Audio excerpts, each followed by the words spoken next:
Hi, welcome to my lecture for Chapter 2 of After Capitalism. This is my first time to redo a lecture. I think I could make this one a lot snappier and conveying the same information as the last, but just do it a little bit more quickly, a little bit more punchily, and hopefully perhaps a little bit more clearly. So anyway, you may have, some of you may have viewed the last lecture and be surprised to see this different one in its place. I'm hoping this one's a little better. The slides are the same. Uh, and the content is basically the same. So we are talking about Chapter 2 from David Schweickart After Capitalism. We're going to look at Chapter 2 and most of Chapter 3 and a little bit of Chapter 4. This fits into the themes of the course in that Schweikart's ultimately going to have an argument that capitalism it situates people in a way where it foments these domination relationships that we've been talking about. And in this book, Schweickart proposes an alternative way of organizing the economy that would reduce the opportunity for these domination relationships to get going. But here in Chapter 2, what I'm going to describe for you today in some detail, he starts with a smaller question and he doesn't quite make the case yet for this this bigger claim that we're going to see in Chapter 3 and Chapter 4 about capitalism having these problematic tendencies towards domination. But here in Chapter 2, he's just talking about a question that he thinks capitalist forms of organization immediately invite. And this question is whether once we understand what capitalism is and what a capitalist is, which is a particular kind of role within the society, once we understand what those things are, immediately he thinks the question becomes salient that asks, why should there be a capitalist role in this system at all? Do we really need a capitalist in this system? And if there is, and then there's further issues about the questionable fairness of this capitalist role. Those are the kinds of claims he's going to make in Chapter 2. Here in this lecture, I'm going to just do one little snippet of his discussion. I'm going to provide for you one little snippet of his discussion. All I want to do in this short lecture is try to get very clear for you what Schweikart's conception of a capitalist is and what of capitalism, and also I want to make very clear the moral question he thinks is immediately apparent once you understand what a capitalist is. And then in the next lecture, I'll go on to amplify that argument on Schweikart's behalf. He then brings in further details. But here I just want to get this question on the table. I want to define what capitalism is, what the capitalist role is, and then take a first stab at posing the question that Schweickart takes to be morally pressing. Okay, so let's just look at Schweikart's definition of capitalism. Now, one thing to note is that capitalism is, different folks have different accounts of what a capitalist is. And, there's not like some celestial dictionary that says, look, this is the way you must use your terms in all contexts. But rather, terms like this tend to be terms that theorists tailor and structure to their particular theoretical uses. And here, Schweickart wants to do a number of things. He wants to describe like really important, morally important features of society, and he thinks this category of capitalism, this other category of a capitalist, help us see important recurring features in our economy today. And he thinks by using these concepts in the way that he defines them, it'll help us gain the kind of critical purchase to kind of understand what's going on there and to describe what's going on there. So with those caveats, let me give you his definition. And where the caveat is, look, not everyone's going to define capitalism this way, but for his theoretical purposes, this is how he's going to define it. Here you see he has three basic elements of his definition of capitalism. Let me start with the first one, where he says, in a capitalist society, in a capitalist political economy, you see private ownership of the means of production. So let me start with this idea of the means of production, and then we'll talk about private ownership, and then we'll put them together. So the means of production is a particular kind of private property in this case. The means of production doesn't always have to be private property, but in this context, we're talking about privately owned means of production. The means of production is a particular kind of thing that can be owned. You would want to distinguish it from things like, say, your toothbrush, or maybe your iPhone, or your house, or the cereal you've had for breakfast. All those things were your property, but they're not means of production. Means of production are things that are factors that contribute to the production of goods that can then be sold on some market, some exchange market. I think that's the way Schweickart is thinking of the means of production in the context of capitalism. The means of production are these things that are necessary to produce goods that can then be sold on a market, ultimately to be consumed by consumers on that market.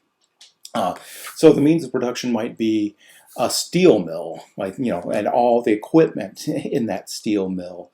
Those things produce steel, in various forms that are then sold on markets to other actors. Or you might imagine, like a car factory. Things like that. A bit more abstractly, things like intellectual property, like patents. You might argue that those are means of production because they're things that are necessary. The patents that patent some formula or a recipe are things that are necessary for folks to use in order to ultimately produce the patented object, like a drug or some sort of seed grain or something like that. Okay. So I've given you hopefully a little bit that'll help you understand this idea of the means of production, how it's a kind of property that's distinct from, say, this personal property like toothbrushes and iPhones, your box of cereal, or even your house. Now, what does Schweickart mean by the private ownership of the means of production? Well, one thing to get clear on is, look, in some societies, there isn't private ownership of the means of production. In some societies, say in a fully socialist society, say like the Soviet Union before the breakup, much of the major means of production were owned publicly. Vast swaths of agricultural land, the factories producing cars. Even in societies that we associate with capitalism, you can have big chunks of the means of production owned by the state. You might, I think, like railways or highways, those kinds of things. They're oftentimes owned by the state, but they need not be. Sometimes you'll have highways or railways that are owned by private actors who then, charge for access to those things. Okay, so that was a lot, but there's a lot built into this first element of a capitalist political economy: private ownership of the means of production. Now, the second element is that the items produced by the privately owned means of production are mostly exchanged in a market. So the idea is that these means of production will produce things like with laborers working on on the means of production, like you get laborers working, say, in a factory or what have you. They'll produce something, maybe cars or stealing steel or something like that, and then they'll sell those things that are the culmination of the production process. They will sell those on a market. On some sort of free market.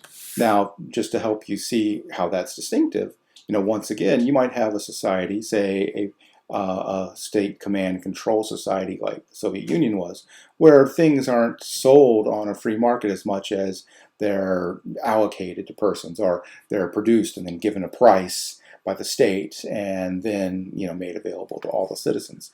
That's a different way of allocating, distributing the goods produced by the society's means of production. But in a capitalist society, the items produced by the privately owned means of production are mostly, there's a large chunk of those that are exchanged in a market. Now, the third element, and this is a really crucial element, is that most of the people who work for pay in this society work for other people or corporations who own the means of production. So what that means is that most folks, the way they make their living, and I'll say a bit more about this in the next slide, I believe, most folks make their living by earning a wage from an employer.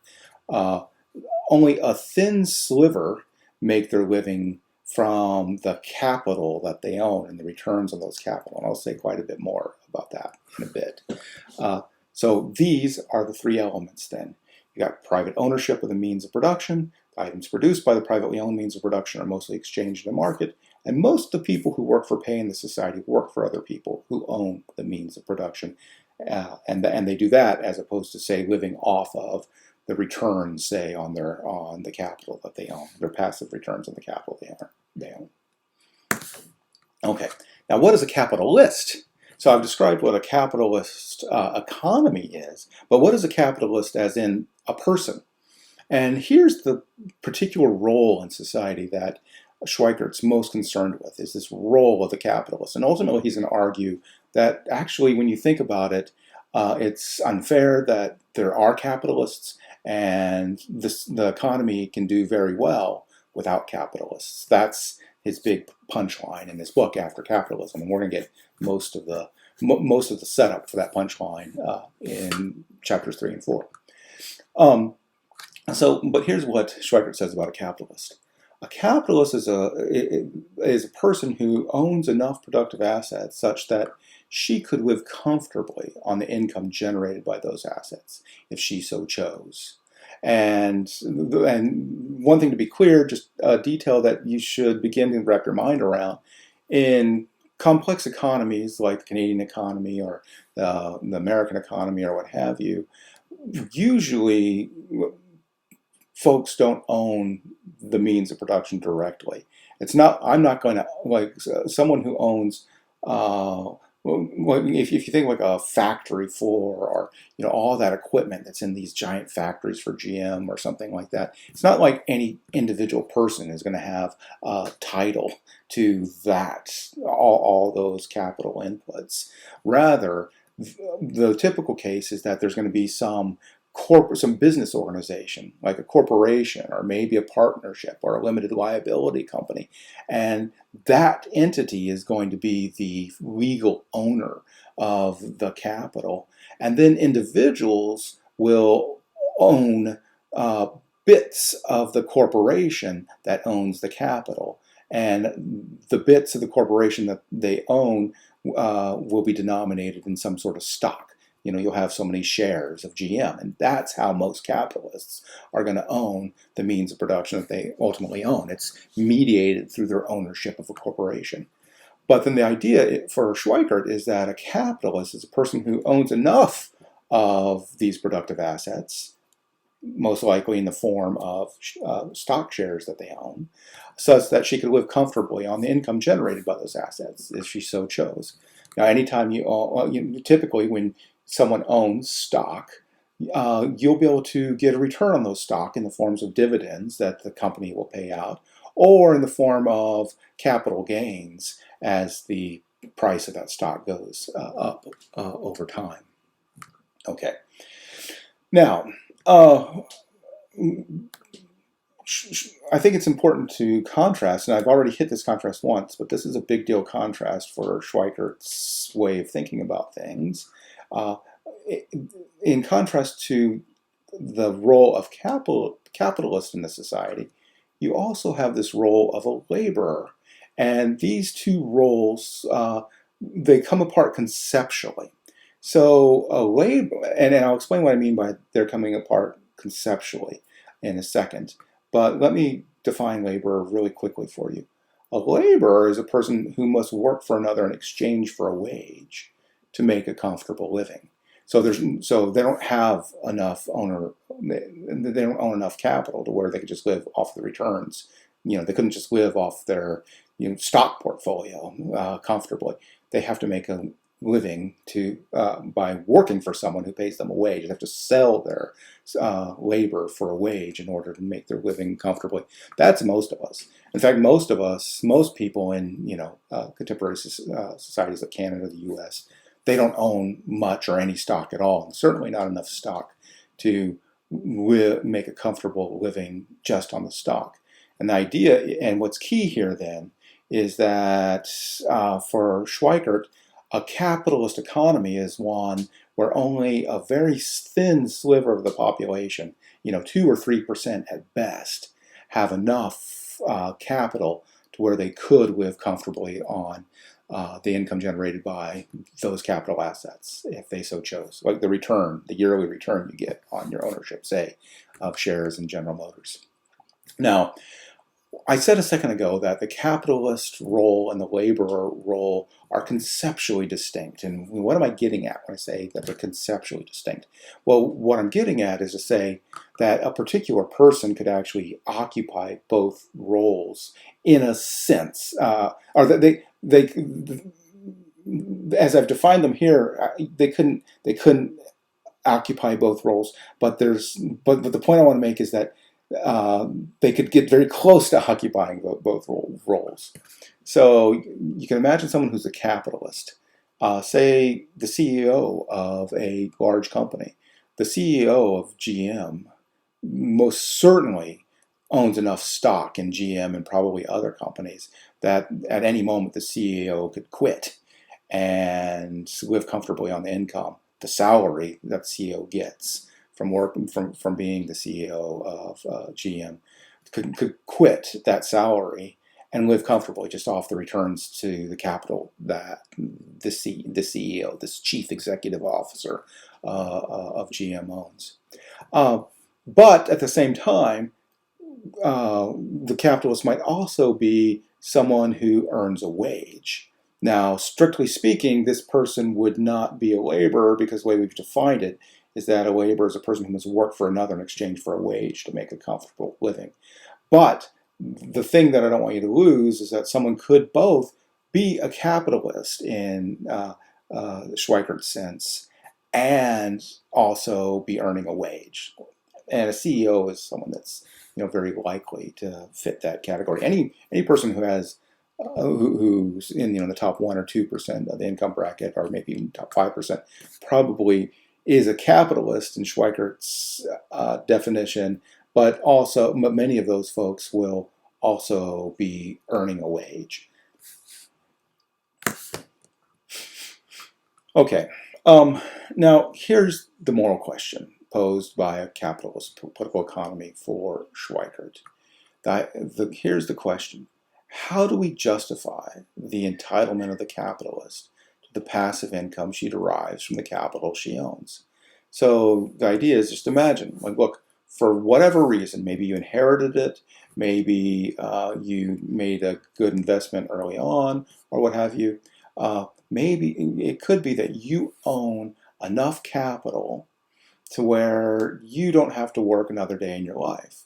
You own enough stock, say in GM, to where you get a return in the form of dividends or perhaps capital gains, that you can just live off those returns, something like $100,000, $150,000 a year, the rest of your life. There's a significant number of folks that fit in that category. And then, kind of at this 1 or 2% level in our income distribution, and then it won't be $100,000 or $150,000 a year. It'll be millions and millions of dollars a year for many of them that they can earn just off of the capital that they own.